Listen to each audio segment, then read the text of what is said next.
What does quality improvement or QI mean to those in healthcare? Let me first define healthcare quality as well as QI and describe why they are important. I will then clarify the differences between QI and a concept you may be familiar with, quality assurance.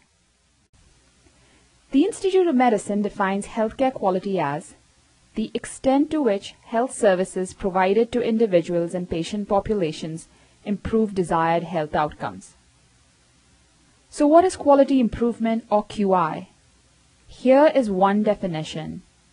QI is the combined and unceasing efforts of everyone, healthcare professionals, patients and their families, researchers, payers, planners, and educators to make the changes that will lead to better patient outcomes, that is health, better system performance, that is healthcare, and better professional development.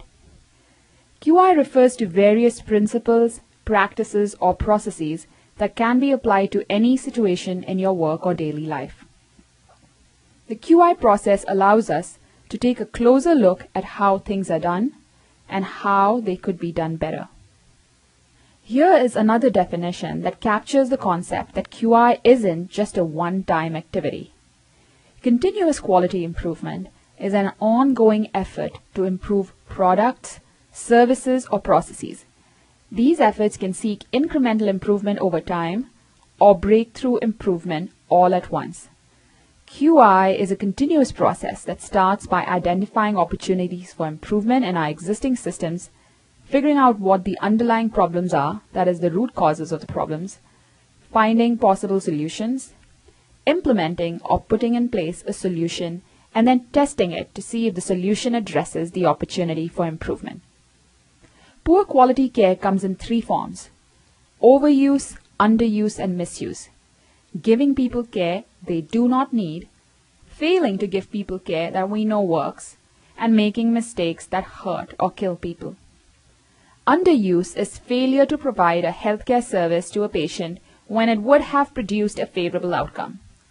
For example, a failure to provide appropriate preventive services or medications to eligible patients, such as flu shots for children with asthma, or beta-blocking drugs for people who have heart attacks.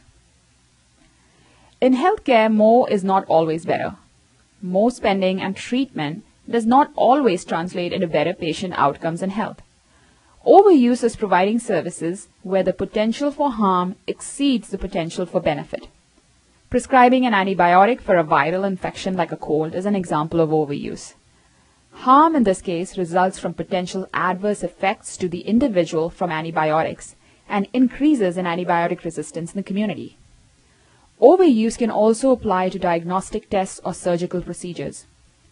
When used appropriately, MRIs and other imaging procedures are valuable, but MRIs may be overused in conditions like some cases of non-specific low back pain, where they may not improve patient outcomes.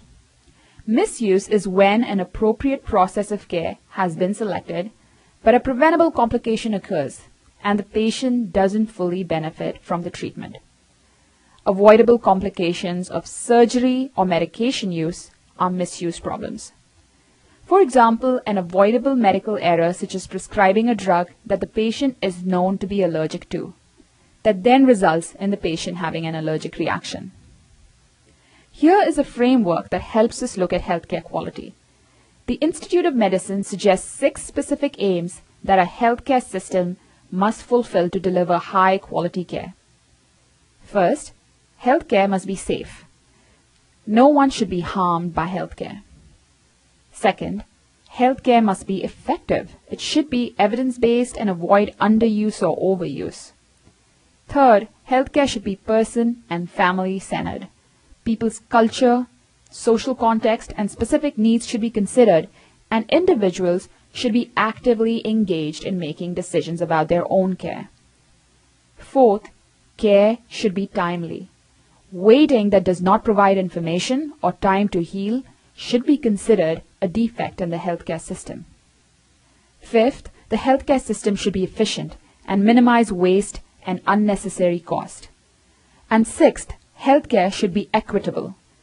Race, ethnicity, gender, and income should not prevent anyone from receiving high-quality care.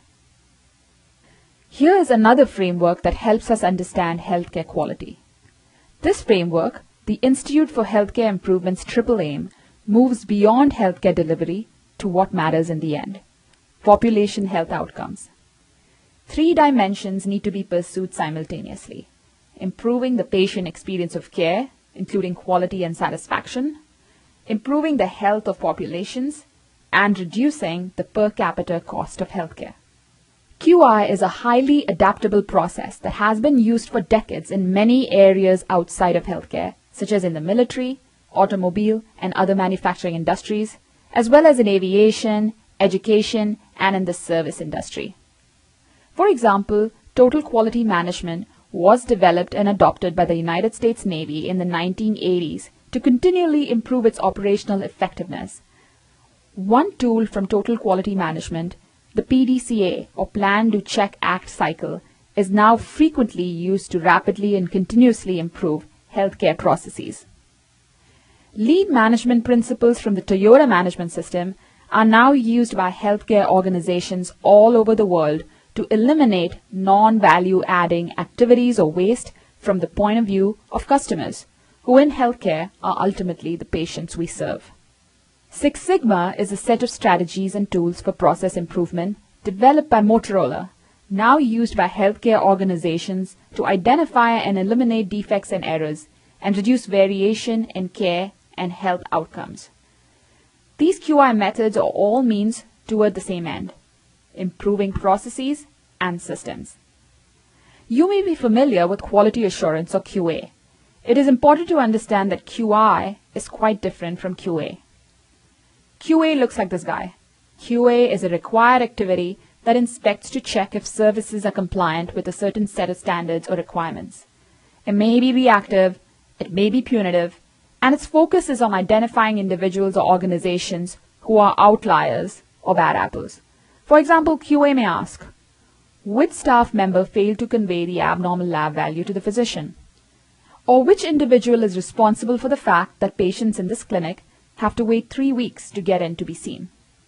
Some QA activities in healthcare assess adherence to health delivery standards, licensing standards, institutional policies, etc., tracking the number of procedures conducted in your clinic, monitoring rates of adverse outcomes in your hospital, and identifying individuals accountable for problems are all examples of QA. QA has important functions, but it needs to be coupled with QI to bring about positive changes in organizations. QI is quite different from QA.